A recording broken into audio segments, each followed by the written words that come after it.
ಎಲ್ಲರೂ ನಮಸ್ಕಾರ. ಗೋಳಿಯ ದರ್ಪಣಗಳ ಬಗ್ಗೆ ತಿಳಿದುಕೊಳ್ಳಲು ಈ ಮಾದರಿ ಸಹಕಾರಿಯಾಗುತ್ತದೆ. ಇದು ಒಂದು ಗೋಳ ಅಂಥೇಳಿ ನಾವು ಅರ್ಥೈಸಿಕೊಂಡಾಗ ಗೋಳದ ಮಧ್ಯಭಾಗವನ್ನು ನಾವು ವಕ್ರತಾ ಕೇಂದ್ರ ಅಂತ ಕರಿತೀವಿ. ಈಗ ಗೋಳದ ಒಂದು ಭಾಗವನ್ನು ತೆಗೆದುಕೊಂಡು ಅದಕ್ಕೆ ನಾವು ಮೆರುಗುಗೊಳಿಸಿದಾಗ ಅದು ಗೋಳಿಯ ದರ್ಪಣವಾಗಿರುತ್ತೆ. ಈಗ ನೋಡೋಣ. ಈ ಮೆರುಗುಗೊಳಿಸಿದಾಗ ಪ್ರತಿಫಲಿಸುವ ಭಾಗ ಹೊರಮುಖವಾಗಿ ಉಬ್ಬಾಗಿದ್ದರೆ, ಅಂದರೆ ಪ್ರತಿಫಲಿಸುವ ಭಾಗ ಹೊರಮುಖವಾಗಿ ಉಬ್ಬಾಗಿದ್ದರೆ ಅಂತಹ ದರ್ಪಣಗಳಿಗೆ ನಾವು ಪೀನ ದರ್ಪಣ ಅಂತ ಕರಿತೀವಿ.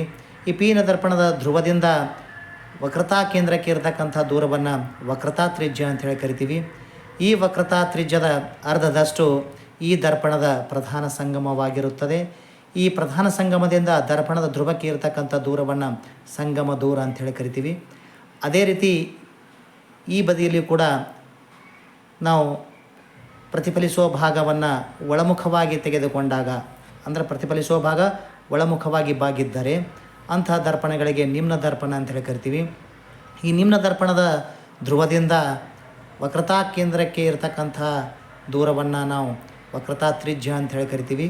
ಈ ವಕ್ರತಾ ತ್ರಿಜ್ಯದ ಅರ್ಧದಷ್ಟು ಈ ದರ್ಪಣದ ಪ್ರಧಾನ ಸಂಗಮವಾಗಿರುತ್ತದೆ ಮತ್ತು ಈ ಪ್ರಧಾನ ಸಂಗಮದಿಂದ ದರ್ಪಣದ ಧ್ರುವಕ್ಕೆ ಇರತಕ್ಕಂಥ ದೂರವನ್ನು ಇದು ಕೂಡ ಸಂಗಮ ದೂರ ಅಂಥೇಳಿ ಕರಿತೀವಿ.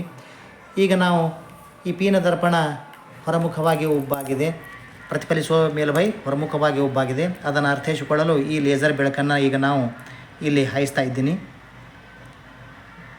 ನೋಡಿ. ಪ್ರತಿಫಲಿಸಿ ಈ ಕಡೆ ಬರೋದನ್ನು ತಾವು ಇಲ್ಲಿ ನೋಡ್ತಾ ಇದ್ದೀರಿ. ಅದೇ ರೀತಿ ಈ ಕಡೆಯೂ ಲೇಸರ್ ಬೆಳಕನ್ನು ಬಿಡ್ತಾ ಇದ್ದೀನಿ. ಪ್ರತಿಫಲಿಸುವ ಭಾಗ ಒಳಮುಖವಾಗಿ ಬಾಗಿದೆ, ಹಾಗಾಗಿ ಅದು ಪ್ರತಿಫಲಿಸುವ ಭಾಗ ಒಳಮುಖವಾಗಿ ಬಾಗಿದ್ದರೆ ಅಂತಹ ದರ್ಪಣಗಳಿಗೆ ನಾವು ನಿಮ್ನ ದರ್ಪಣ ಅಂಥೇಳಿ ಕರಿತೀವಿ. ಹಾಗಾಗಿ ಗೋಳಿಯ ದರ್ಪಣಗಳು ಗೋಳದ ಭಾಗವಾಗಿರುತ್ತದೆ ಅಂತಕ್ಕಂಥದ್ದನ್ನು ತಿಳಿದುಕೊಳ್ಳಲು ಈ ಮಾದರಿ ಸಹಕಾರಿಯಾಗುತ್ತದೆ. ಎಲ್ಲರಿಗೂ ಧನ್ಯವಾದಗಳು.